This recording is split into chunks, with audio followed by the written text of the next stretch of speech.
Gracias, señor presidente. Los argentinos estamos en deuda con la historia cuando se habla de la década del 70.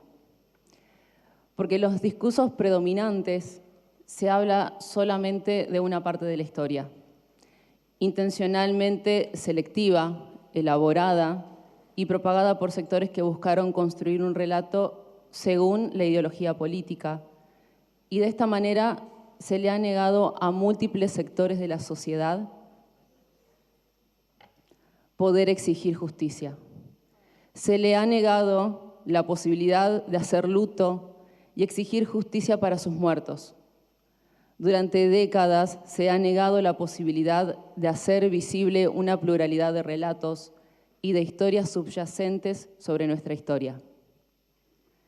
El lema que se repite cada 24 de marzo es memoria, verdad y justicia.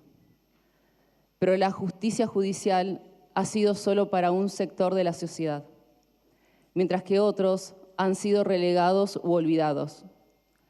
De esta manera, la memoria se vuelve selectiva, mientras que la verdad solo puede salir a la luz a través del conocimiento y la difusión de la historia completa que permita establecer los hechos ocurridos con precisión y neutralidad, sin banderas ideológicas que la tergiversen.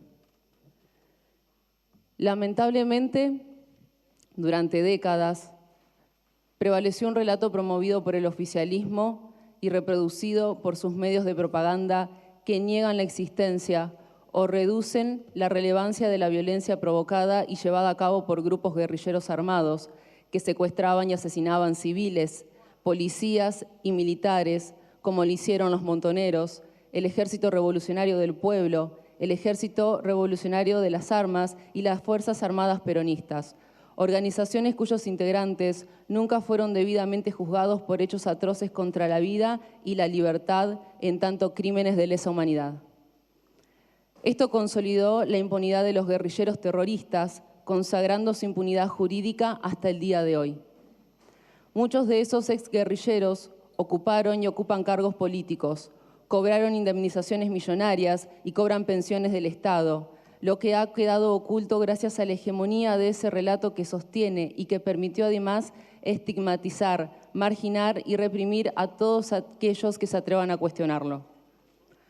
A quienes nos atrevemos a hablar de las víctimas del terrorismo guerrillero, nos tildan de negacionistas y fachos. Pero yo llamaría valiente a cualquiera que se atreve a reclamar que se cuente la historia completa. En este sentido, los liberales y libertarios venimos a plantear la necesidad moral de que se cuente la historia completa. Venimos a ser la voz de aquellos que no han sido escuchados durante décadas. Los verdaderos negacionistas son aquellos que luego de 46 años... Silencio, diputados. Continúe, diputada. Los verdaderos negacionistas son aquellos que luego de 46 años siguen sin reconocer de forma amplia y a la vez rigurosa la suma de antecedentes, sucesos y efectos de los hechos de violencia que produjeron un baño de sangre que dejó heridas aún sin cerrar. Hoy quiero proponerles, desde una mirada de la historia alternativa a la hegemónica y a la vez no negacionista, que nos permitan hacer entender críticamente los hechos ocurridos. Pero para eso es necesario poner en contexto el golpe de Estado de 1976. No puede ocultarse que la década del 70 comenzó con la entrada en escena de organizaciones guerrilleras que cometieron atentados y crímenes políticos contra la población civil, inocentes, dirigentes políticos, militares, policías y familiares. Secuestraron personas y exigían rescates millonarios con los cuales financiaron sus delitos y se enriquecieron. Que quede claro, los crímenes perpetrados por el Estado son siempre objeto del mayor repudio.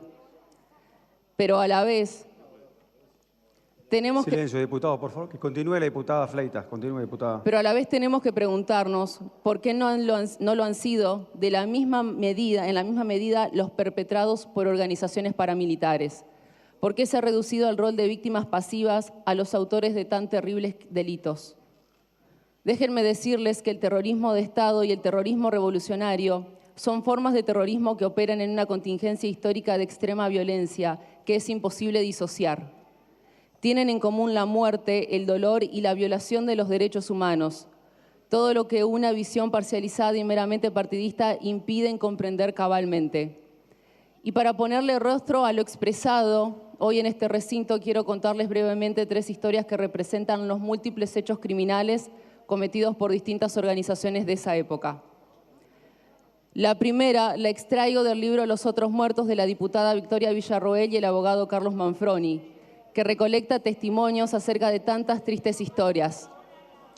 El 6 de diciembre de 1977, Yolanda Barrios salió con su hijo Juan Eduardo Barrios, de 3 años, a pagar impuestos. Luego el nene le pidió a su madre un helado y ambos cruzaron a un kiosco a comprarlo. Cuando salieron del negocio se comenzaron a escuchar típicos ruidos de disparos. En ese momento, los montoneros tenían como objetivo asesinar a un agente de la policía, el cabo Primero Ojeda, que hacía guardia en la puerta de un banco. Una mujer tiraba con una escopeta desde el auto. Al caer herido el agente, la mujer desciende del vehículo, rocía con nafta al cabo y lo prende fuego cuando éste aún yacía con vida. En ese salvaje ataque, el niño de 3 años recibió un disparo que le perforó el abdomen, dejándole un orificio de entrada y salida que le provocó la muerte. Según se documentó en el libro, este atentado fue reivindicado a través de un comunicado de montoneros, como tantos otros crímenes que cometían y por los que solían hacer gala de sus hazañas. Según se pudo reconstruir con los relatos y testimonios, la mujer que había perpetrado el ataque fue Estela Inés Oesterheld, una de las hijas del autor del Eternauta. La familia Barrios jamás obtuvo justicia por el asesinato de su hijo y tampoco el cabo Primero Ojeda. Por otra parte, Argentino del Valle Larrabure fue un militar argentino que se desempeñó... Diputado, les pido por favor silencio para que la diputada pueda terminar su exposición. Diputada, continúe. Gracias. Que se desempeñaba como subdirector de una fábrica militar de armas y explosivos. Fue capturado en 1974 durante el gobierno de María Estela Martínez de Perón por las organizaciones guerrilleras del Ejército Revolucionario del Pueblo y permaneció cautivo 372 días en una denominada cárcel del pueblo hasta su muerte. Asimismo, la AAA, organización paraestatal que operó bajo el amparo de algunas de las máximas autoridades del país durante el gobierno peronista a partir de 1973, realizó numerosos atentados. Voy a mencionar solamente el atentado en el domicilio del entonces decano de la Facultad de Derecho de la UBA, Raúl Laguzzi. En dicho atentado falleció Pablo Laguzzi, hijo de Raúl, de 5 meses de edad. La AAA se adjudicó el hecho. Estas breves historias nos enseñan que no debemos callar. Si lo hacemos a sabiendas, seremos como mínimo cómplices de la perversión de actos como los perpetrados en el marco de la confrontación sangrienta. La historia, como la memoria, la verdad y la justicia no deben ser selectivas. Desde nuestra perspectiva liberal y libertaria, proponemos no clasificar a las víctimas y a los victimarios según su ideología o el bando de pertenencia. En cambio, sostenemos una visión que parte del respeto de las personas como tales y rechaza de plano la violencia estatal o de cualquier otra índole, pilares fundamentales que permiten reconocer el valor de las personas y sus derechos individuales que resultan necesarios puntos de partida para una adecuada defensa de los derechos humanos. Muchas gracias.